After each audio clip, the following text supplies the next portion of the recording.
Welcome to the CODELIFE Podcast with me, Carl Beach, and my good mate, Nathan Blackerby. Hello, mate. Hello, mate.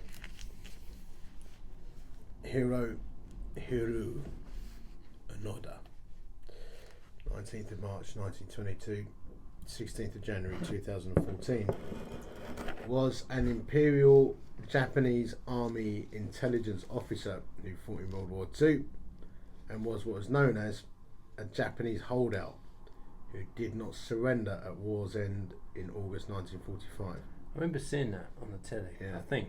This guy was the penultimate one. Now the other guy was Taiwanese, I think, so he wasn't quite the same. But this guy, this is a full-on Japanese Imperial Army officer.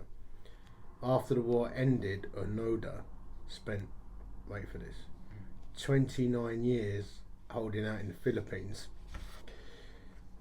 until his former commander travelled from Japan to formally relieve him from duty by order of the Emperor in 1974. He held the rank of second lieutenant in the Imperial Japanese Army. He was the penultimate Japanese soldier to surrender, with Tsuruo Nakamura surrendering later in 1974.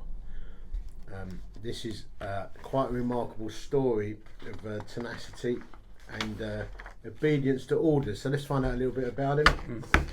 Maybe a little bit of over the top obedience to orders. Refused to listen to any messages that came in, but you'll find out more about him. He was basically, looks like a middle class guy. Went to work at 17 for a trading company. When he was 18, he enlisted in the Imperial Japanese Army, trained as an intelligence officer in a commando class, Fatumata, at the Nakano school. Thing is, you can't resist saying that like that. Oh, that's a bit out there we go. On the 26th of December 1944, he was sent to Lubang Island in the Philippines. He was ordered to do all he could to hamper enemy attacks on the island, including destroying the airstrip and appear at the harbour. Onoda's orders also stated, and this is the thing, under no circumstances was he to surrender or take his own life. Right. Basically, keep fighting. Don't commit suicide, because a lot of them, they blow themselves up, wouldn't they? They're overwhelmed in the face of defeat. But he was told, hang in there. I think that's a critical thing in what happened to him. Hang in there. When he landed on the island, Onoda joined forces with a group of Japanese soldiers who had been sent there previously. The officers in the group outranked Onoda and prevented him from carrying out his assignment, which made it easier for United States and Philippine Commonwealth forces to take the island when they landed on the 28th of February 1945. Within a short time of the landing, all but Onoda and 3 other soldiers had either died or surrendered. Onoda, who had been promoted to lieutenant, ordered the men to take to the hills. He continued his campaign as a Japanese holdout, initially living in the mountains with 3 fellow soldiers, Private Yuichi Akatsu, Corporal Shoichi Shimada, and Private First Class Kinshichi Kozuka. During his stay, Onoda and his companions carried out guerrilla activities and engaged in several shootouts with the police. The first time they saw a leaflet announcing that Japan had surrendered was in October 1945. Another cell had killed a cow and found a leaflet left behind by islanders which read, "The war ended on August 15th, come down from the mountains." However, they distrusted the leaflet. They concluded that the leaflet was Allied propaganda and also believed they would not have been fired on if the war had indeed been over. Toward the end of 1945, leaflets were dropped by air with a surrender order printed on from General Tomoyuki Yamashita of the 14th Area Army. They'd been in hiding for over a year, and this leaflet was the only evidence they had the war was over. Onoda's group looked very closely at the leaflet to determine whether it was genuine and decided, catastrophically, I'm going to add that word, that it was not. One of the 4, Yuichi Akatsu, walked away from the others in September 1949 and surrendered to Filipino forces in 1950 after 6 months on his own. This seemed like a security problem to the others, and they became even more cautious. In 1952, letters and family pictures were dropped from aircraft urging them to surrender, but the soldiers concluded this was a trick. They go for, it's like mass group psychosis, isn't it? Yeah. Shimada was shot in the leg during a shootout with local fishermen in June 1953, after which Onoda nursed him back to health. In 1954, Shimada was killed by a shot fired by a search party looking for the men. Kazuka was killed by 2 shots fired by local police on 19th of October 1972, the year I was born, when he and Onoda, as part of their guerrilla activities, were burning rice. Onoda was now alone. On 20th of February 1974, Onoda met a Japanese man, Norio Suzuki, who was travelling around the world looking for Lieutenant Onoda, a panda, and the abominable snowman. In that order. Suzuki found Onoda after 4 days of searching. Onoda described this moment in a 2010 interview. This hippie boy, Suzuki, came to the island to listen to the feelings of a Japanese soldier. Suzuki asked me why I would not come out. Onoda and Suzuki became friends, but he still refused to surrender, saying he was waiting for orders from a superior officer. This is remarkable. Suzuki returned to Japan with photographs of himself and Onoda as proof of their encounter, and the Japanese government located Onoda's commanding officer, Major Yoshimi Taniguchi, who had since become a bookseller. Taniguchi flew to Lubang, and on 9th of March 1974 he finally met with Onoda and fulfilled a promise he had made back in 1944. Whatever happens, we'll come back for you. Wow. So his commanding officer said that. Whatever happens, we will come back. It just took a few years. Mate, how many years? 30. Taniguchi then issued Onoda the following orders. This, in accordance with the Imperial Command, the 14th Area Army has ceased all combat activity. 2. In accordance with Military Headquarters Command Number A 2003, the Special Squadron of Staff's Headquarters is relieved of all military duties. 3. Units and individuals under the command of Special Squadron are to cease military activities and operations immediately and place themselves under the command of the nearest superior officer when an officer can be found now to communicate with the American or Philippine forces and follow their directives. Hiro Onoda. Onoda was thus properly relieved of duty and he then surrendered. He turned over his sword, his functioning Arisaka Type 99 rifle, 500 rounds of ammunition that were left for 30 years, several hand grenades, as well as the dagger his mother had given him in 1944 to kill himself if he was captured. Only Private Telu Nakamura, arrested on 18th December 1974 in Indonesia, held out for longer. Although he had killed people, engaged in shootouts with the police, and circumstances, namely he believed the war was still ongoing, were taken into consideration, Onoda received a pardon from President Ferdinand Marcos. It's a crazy story. It's a crazy story. Can you... What drives someone to stay in place for that long? 30 years. And to question everything that was dropped, all the information they were getting.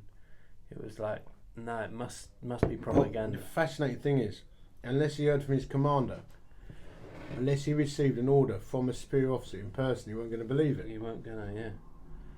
And he took 29, 30 years to get that order to him. Man, that's crazy.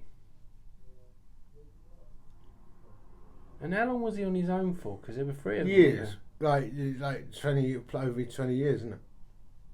It's crazy. The question is, I think,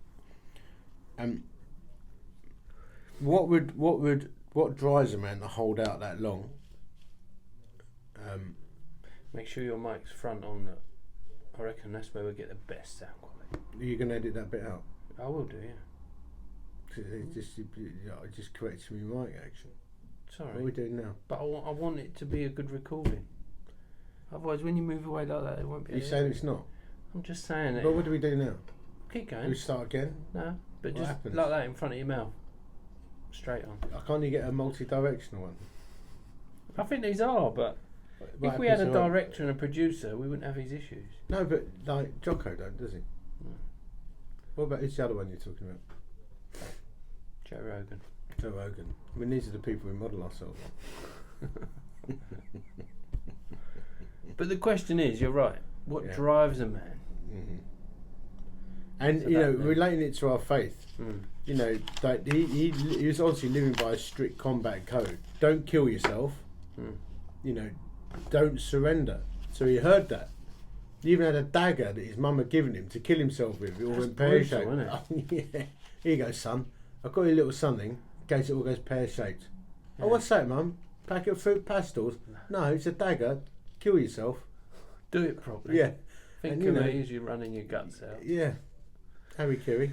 But then the equivalent it'd be a bullet, wouldn't it? Say, look, here's a bullet, son. In case it all goes wrong, don't let them take you. Oh, I suppose that the dagger is ceremonial. Yeah. You know, think of me while you're slicing your guts up. It's a bit chilly. Family honour, isn't it? Yeah, yeah. So, but clearly, the Japanese, you have to enter into the Japanese psyche, which I'm no expert. But I think the code of honour thing is huge. Yeah.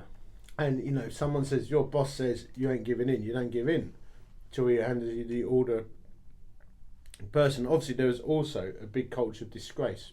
Yeah. Not a culture of disgrace, a culture of avoiding disgrace. Yeah. You know, to surrender and not fulfil his duty and his orders was an overwhelming urge. Yeah. Question is, like, you know, we read the Bible and Jesus says, do this, do that, don't do that. You know, we're not a do's and don'ts faith, but it's like love your enemies, bless those who persecute you. You know, go the extra mile, turn the other cheek when you fast, not if you fast. All of this stuff, and we're like, maybe. Yeah, but question. You know what I mean? Yeah, and you know, you get a little bit of a knock, and we're like, I think I'll surrender. I'll give in. Yeah. Proper sulkers. And that is utter obedience, isn't it? Yeah. And you could say, it's cultural, or it's because he was a military man, but whichever filter you push it through, he'd been given orders. Yeah. And he was going to keep them. Yeah. Yeah. I was preaching over the weekend, you know, on some of my favourite passages actually. Yeah. I was at this thing called the Summit, which is the blokes down in Dill in Kent. That is a long. Can't just say that. It's a long. Where is it, Kent? It's a long way away. I mean, is there a place beyond Kent? It feels like it. I'm Felt not like. sure. I mean, basically, there's not. But it did feel like a long, long way away. But these are good guys, you know, having a go. And I was preaching on, you know, David's Mighty Men stuff, which I'm a bit keen on. I'm just getting the passage in. Here we are. These are the names of the mighty men who David had. Joseph Bassheheth, chief of the captains. He was called Adino the Eznite, because the 800 slain by him at one time. And after him was Eleazar, son of Doda, the Ahorite, one of the three mighty men with David when they defied the Philistines who had gathered there to battle, and the men of Israel had withdrawn. He arose and struck the Philistines until his hand was weary and clung to the sword. If you read the NIV, it says until his hand was frozen to the sword. Yeah, like cramped around it. Yeah, like he basically didn't give in. It's like Yeah. stuff. This like I ain't gonna quit. But we're not like that. By and large, as men of God, we're like, I had a little bit of someone had a little bit of a moan at me there. Yeah. I feel a little bit knocked. Courage has gone a little bit. Yeah. Yeah, we melt. Yeah, it's true. But these boys, you know, Onoda is like mummy own. Still got 500 bullets. Got a couple of hand grenades. You know, I'll get me food when I need it. Yeah. Stuff it. I'll attack some I'm holding fishermen. on. Yeah. You probably lost track of time. Yeah. You would do, wouldn't you? Yeah. Later in life, he was so popular following his return to Japan that he actually, some people encouraged him to run for government. He released a book. He did some TV work. Yeah.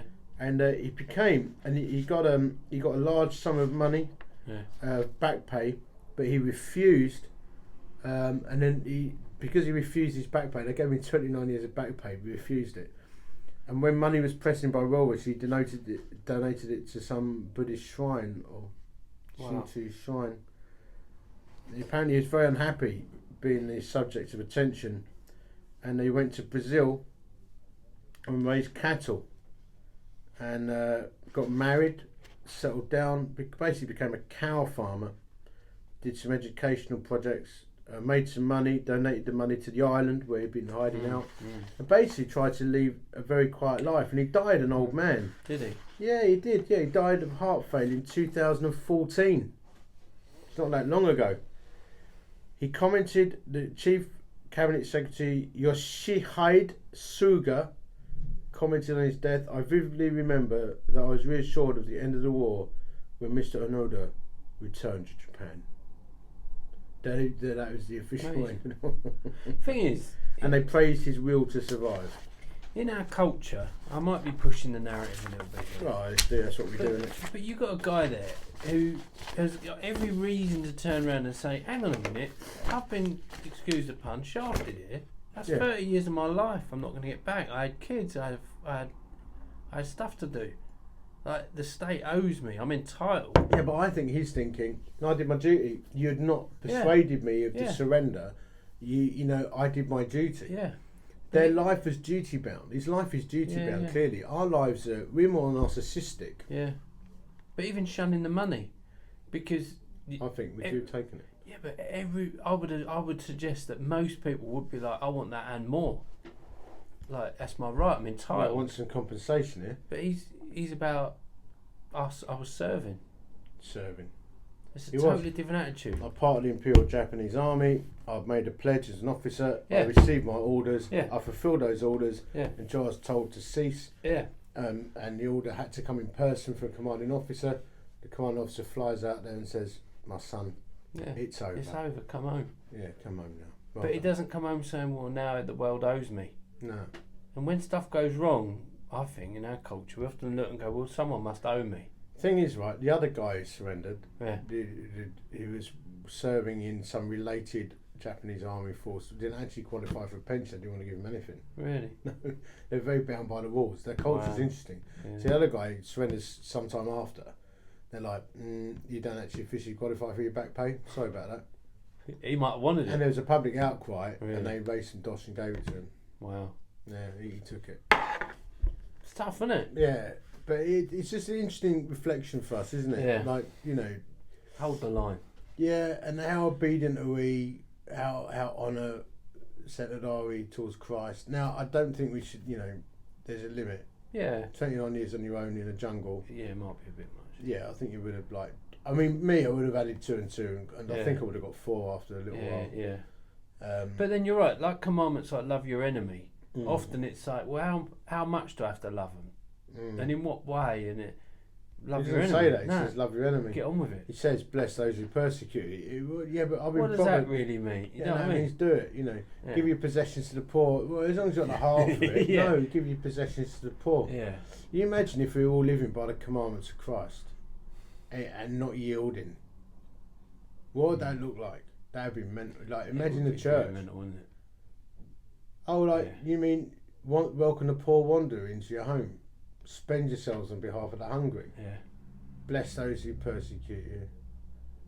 It'd be wildfire, wouldn't it, for the gospel? Mate, can you imagine?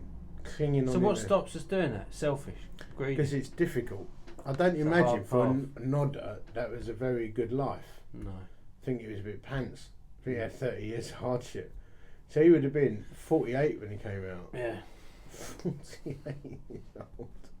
47. It's my age now. Yeah. You imagine I'm meeting you now for the first time. I've been in the jungle 30 years. To be honest, I kind of feel like that anyway. Be weird, wouldn't it? Yeah, I feel a bit weird. I feel like I'm putting a bit of hard paper out. Yeah. But there was an acceptance, wasn't there? It was like... And imagine the things that have changed and technology's changed and like, you've not seen the world. Yeah. That's why he ended up cow herding in Brazil. And isn't it amazing? He kept his gun fully functioning, and so he obviously still living by the disciplines. And that's like he must have been living by the disciplines to keep his ammunition, his hand grenade serviceable, his rifle, collecting ammo, and himself healthy. He's obviously healthy. Routine, wasn't it? Discipline. Kept the disciplines in place. Spiritual disciplines. Yeah, we need to talk about that. We've got them, haven't we? Yeah. Yeah, and without them, it soon unravels, doesn't it? And there you go, Anuda. Yeah.